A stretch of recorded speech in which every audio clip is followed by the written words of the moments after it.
No big deal, only my most requested cookie recipe and tutorial ever.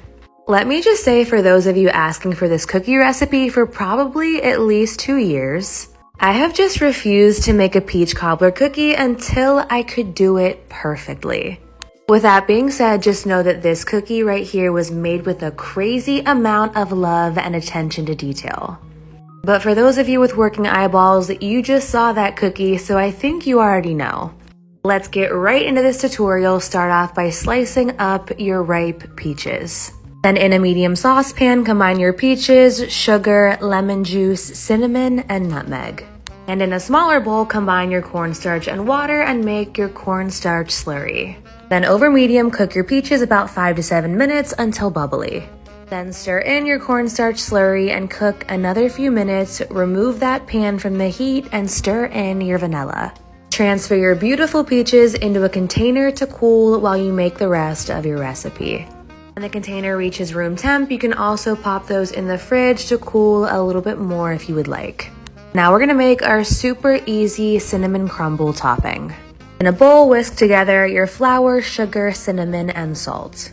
Then stir in your melted butter until you have crumbly chunks just like you see here. Layer your crumble evenly onto a parchment paper lined baking sheet and bake on 350 for about 10 minutes. Once your topping is nice and golden brown, use a knife or a fork to separate the pieces just like you see here. Set that baking sheet aside to cool while we make our cookies. First, cream together your softened butter and sugars until light and fluffy. And incorporate your eggs and vanilla. I used half vanilla extract and half vanilla bean paste.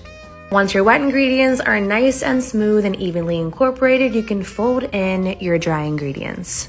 This dough will not need to be chilled, and I went with a 4-ounce cookie because I wanted plenty of room in the center for the peaches. So scoop out those 4-ounce cookies, roll them in your cinnamon sugar, and flatten them on to your parchment paper lined baking sheet. Then you're gonna bake on 350 for 10 minutes, remove the cookies from the oven and create a pocket inside of them with a 1/4 measuring cup. Bake your cookies another 4 minutes and then once again, make your pocket in your center and let them cool completely on the baking sheet. I normally underbake cookies, but for this cookie, I baked them fully because I didn't want the filling to make the centers soggy. Finally, off camera, I whipped up a super simple cinnamon glaze. And now it's finally time for the fun. Top your cookies with your peaches, crumble, and drizzle with your glaze. This is one of those cookies where you don't want to take shortcuts. Take the time and make everything properly, and you will be so satisfied with the outcome. You do not want to miss out on these peach cobbler cookies right here. Let's face it, backcountry food can suck. Let's change that. My name's Colin. Over the past 3 years, I've been creating backcountry recipes so that you can go from boring backcountry food to food that'll make every other camper jealous. So come follow along as we transform your backcountry experience. This is one of my favorite fall desserts, but I can only make it once a year because I have to wait for Dollar Tree to get a specific ingredient in stock. This is my version of the crumble caramel apple cookies that I make using only ingredients from Dollar Tree. And the elusive ingredient is 2 packs of this apple cider muffin mix, which is currently at Dollar Tree, but once it's gone, it's gone. You will also need a jar of cream cheese frosting, either apple chips or freeze-dried apples, and 2 bags of these Werther's chewy caramels. To make cookies from muffin mix, you're going to mix 2 packs with 1 stick of margarine or butter and 1 egg. This will look dry and crumbly at first, but just be patient and it will come together. Then cover and refrigerate this for 1 to 2 hours. While the dough chills, unwrap all of the caramel candies. Each bag comes with 10, so we are using 20 caramels total. Add 2 tablespoons of water and microwave this on 30-second bursts, stirring well in between to make an easy caramel sauce. Set this aside to cool completely. Scoop your dough into 8 large cookies and bake at 350 degrees on a parchment-lined baking sheet for 15 minutes, then let the cookies cool completely. Take the cream cheese frosting and transfer it into a bowl and then add about half of your prepared caramel. As you can see, it thickens up a lot as it cools. Whip these together to make a caramel cream cheese frosting.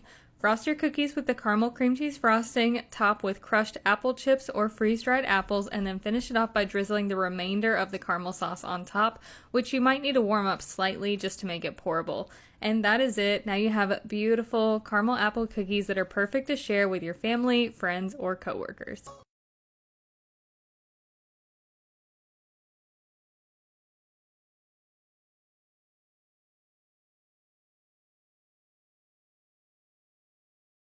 Warning, if you make these salted caramel cookies, your family will harass you for the rest of your life to make them as many times as possible. The proof is in the pudding right here. The craziest thing is this was probably only within the last month that I screenshotted these text messages because my family is literally so obsessed with them and they cannot get enough. So this time I decided to help them a little bit and I doubled the batch so we would have more on hand throughout the week. So I don't have to make it as much. Fortunately for me, the recipe is so easy to make, so I really don't mind making it. And also, did you see the first few clips? The cookies are gorgeous, so I'm obsessed. I just bake off a really traditional cookie, and then I make a beautiful creamy cream cheese frosting. It is so simple to make. I just add cream cheese, butter, vanilla bean extract, and then I add in powdered sugar. And once it is the perfect creamy consistency, I put them on each cookie. I add my homemade salted caramel, and then I smear that all around and make sure you get caramel in every single bite. I top with flaky sea salt and enjoy.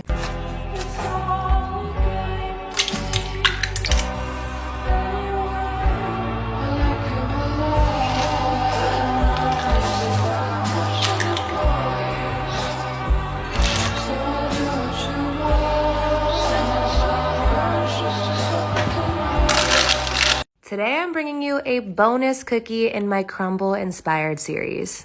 Caramel apple is cookie number 14, and to be honest, I just haven't felt like going to crumble the last few weeks.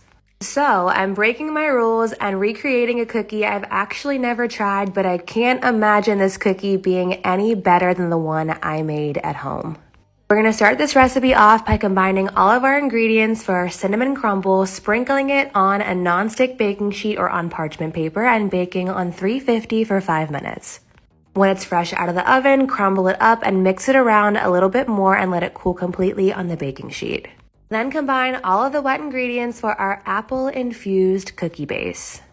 To achieve the apple flavor I was going for, I used cinnamon applesauce and apple extract from Loran, and I purchased that extract from Amazon. It is high potency, which is why I used half a teaspoon. If your extract is regular potency, I would use 1 to 1.5 teaspoons. I then folded in my dry ingredients, and this is a no-chill cookie dough recipe. You can bake these dough balls immediately. My cookies were approximately 3.3 ounces, and I baked on 350 for 12 minutes. While those cookies were cooling, I whipped up my caramel cream cheese frosting, which was so good. Because there's caramel in the cream cheese frosting, I made sure to go easy on the powdered sugar to balance everything out. After that, I combined my soft caramels and my heavy cream and popped that in the microwave in 1-minute increments 3 to 4 times, stirring in between until I had a nice thick caramel sauce. And finally, I diced up my green apples and tossed them in a little bit of lemon juice to make sure they didn't turn brown. A few side notes for the cream cheese frosting, I used jarred salted caramel just to make my life easier. For the caramel sauce I made, I did not measure, but you can easily find a caramel recipe for that type of caramel sauce on Google. Or you can use a thick jarred caramel sauce for the whole recipe and make your life a little bit easier because this cookie is clearly a labor of love. I personally am not even a big apple or caramel person, but these cookies are just so delicious. They taste like Halloween, they taste like fall, and they're so fun.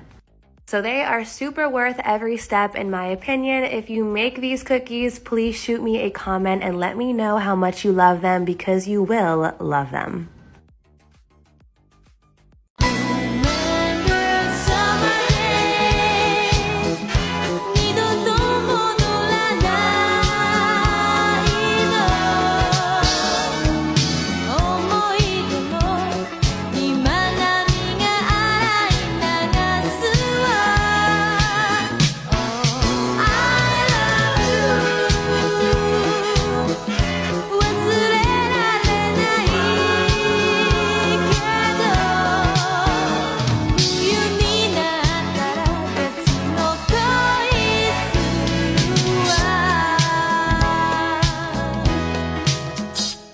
Yesterday, I was minding my business, scrolling my For You page, and came across a recipe for what was called a rockstar cookie.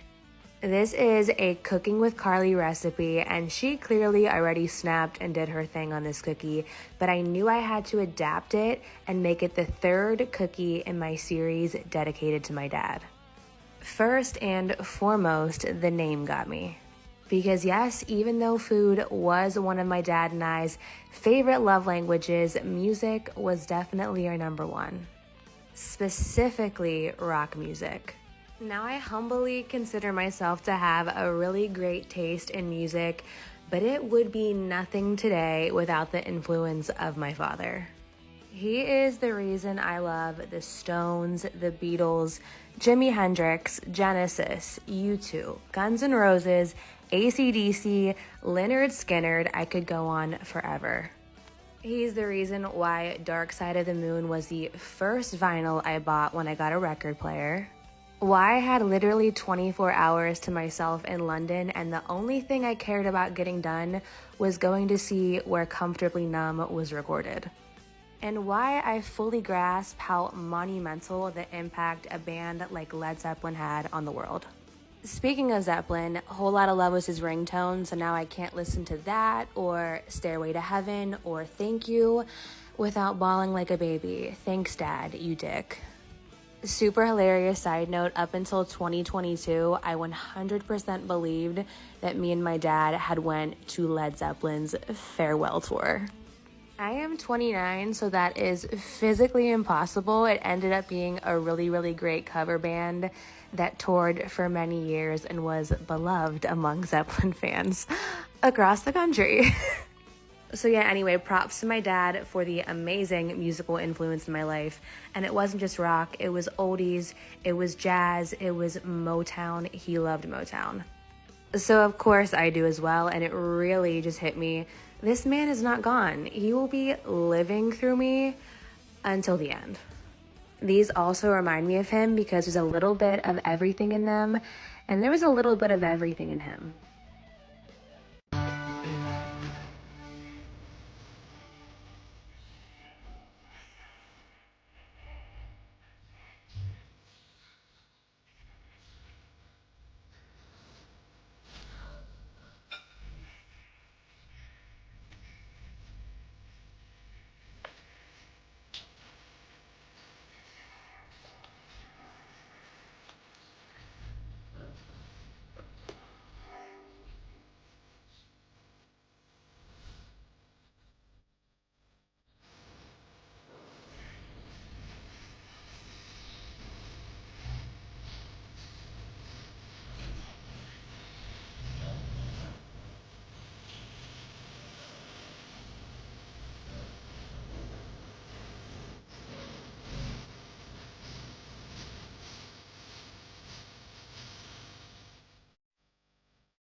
No. Yes. No. Lori. What? You're being mean. Stop it. Stop it. I have been second to Joe my whole life in everything. And I will not be the person you settle for just because you cannot have her. I won't do it. I won't, not when I've spent my entire life loving you. Even if you despise me. you're gonna wanna stop scrolling and save this cookie recipe.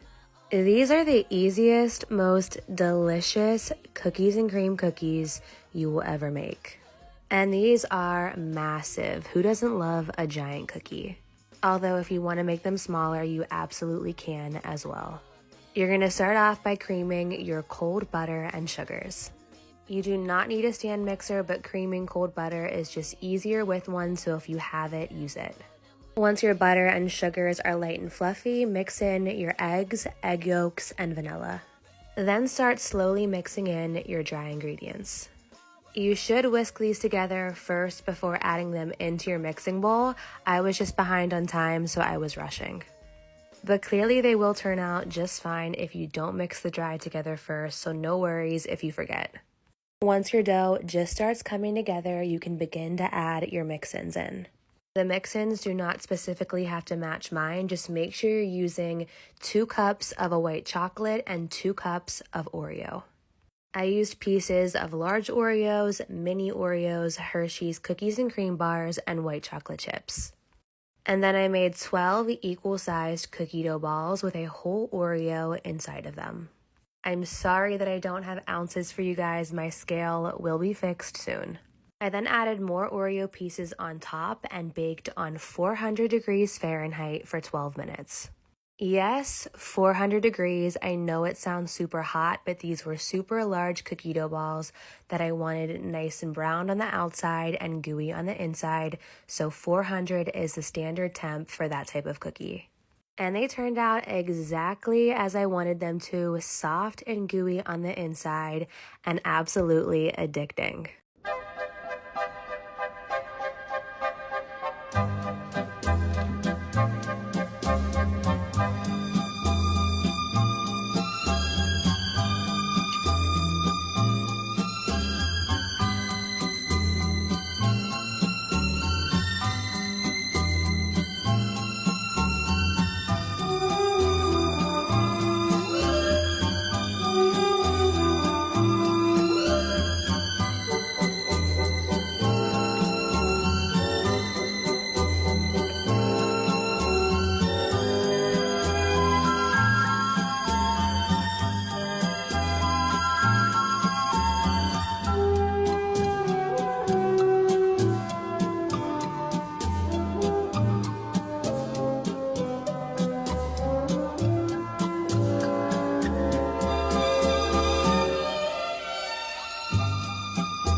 Today we're going to be making mango coconut oatmeal. We're going to add in our oatmeal.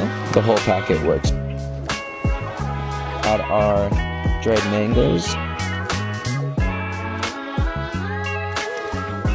Cheers. You always let your emotions get in the way. That's the problem with you, Lorelai. You don't think. Mom, please. He's just a man, Lorelai. No, he's not. Oh, so what are you telling me? That this was all worth it because he's the love of your life and this was the man for you? I don't know. He might have been. Excuse me.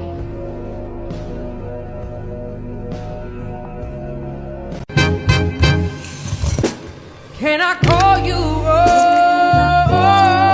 Rose? 'Cause you're sweet like a flower in bloom.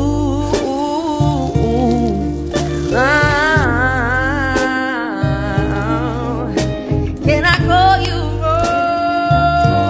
Rose? 'Cause your fragrance takes over the room.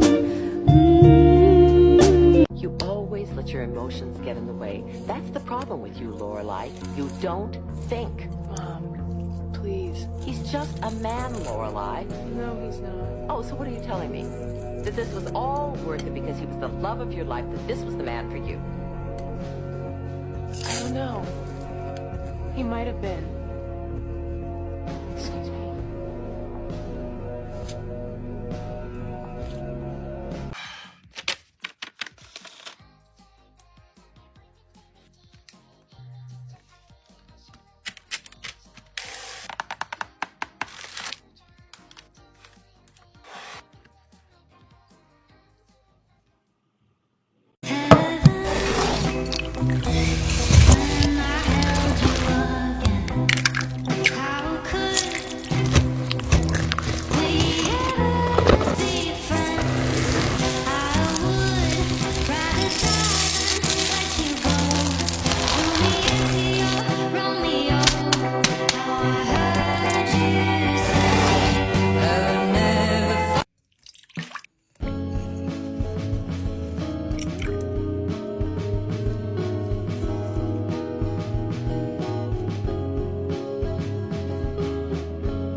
best Halloween.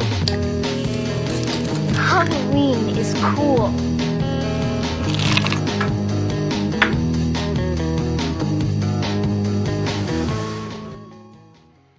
Now I believe 오래가는 발걸음아 오래가는 발걸음 기분 좋아 꽃들이 서주는 좀 같아